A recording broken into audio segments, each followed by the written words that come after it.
Dhukkubni super powers akka China, akka America jilbeeffachiise.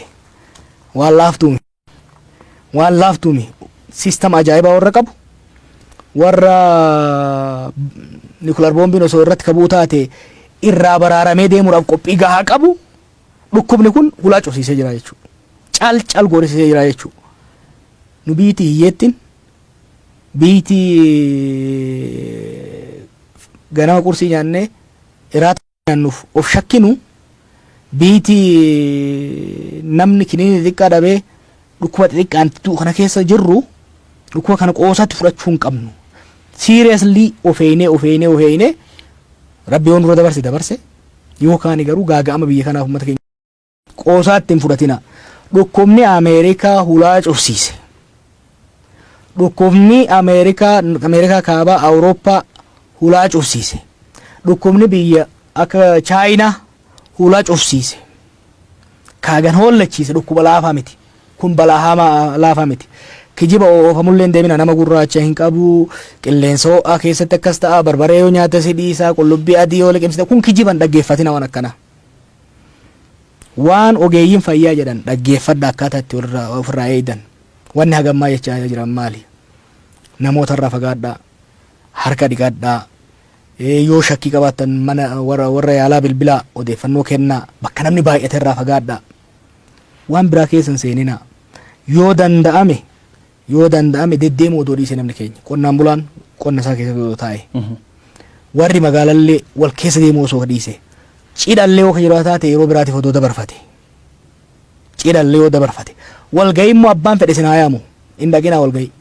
Walgahii hin dhaqinaa. Walgahii hin dhaqinaa. Cidha hin dhaqinaa yeroo biraatti dabarsaa. Deddeemuu silaa dirqama ta'uu danda'a. Anama baay'ee kana yaaddeessu yoo laalte. Namni keenya qixqixii kana keessatti itti guutamee haqaaramee deema. Dhugaa abjuullee natti dhufaa jira beektaa. Namni tokko achi keessa jiraannaan namni hundi wal ga'e jechuudha. Kanaaf haga danda'ame namni keenya wal keessa deemuu odoo dhiise. Torban lamaan kana haala hallume. Namni keenya wal keessa deemuu yoo kadhiisu taate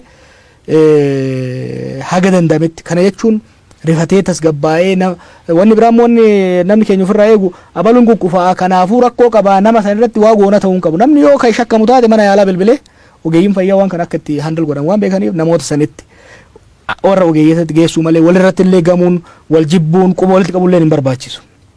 Dhuguma namni baay'een lubbuun irraa baraarama. Akkam babal'anne ka barbaannu. Kanaaf namni illee wal tuqullee hin qabu. Walitti illee gamuu hin qabu garuu namni mana ofii keessatti hamma danda'ametti sochii daldalaatis laaffifatee sochii adda addaas laaffifatee irratti fuulleffachuu. Wanni an dhaamu dhukkubni irran deebi'a. Dhukkubni super powers akka China akka America jilbeeffachiise. Waan laaftuumi system ajaa'iba warra qabu warra nuclear bombiin osoo irratti qabuu taate irraa baraaramee deemuudhaaf qophii gahaa qabu dhukkubni kun hulaa cufsiisee jira jechuudha. Cal goorisiisee jira jechuudha. Nu biitii hiyyeettiin biitii ganama qursii nyaannee iraata nyaannuuf of shakkinu biitii namni kiniini xiqqaa dhabee dhukkuba xiqqaan kana keessa jirru dhukkuba kana qoosatti fudhachuu hin qabnu. Seriously ofeeyne rabbi waan dura dabarse yookaan garuu gaaga'ama biyya kanaaf uummata keenya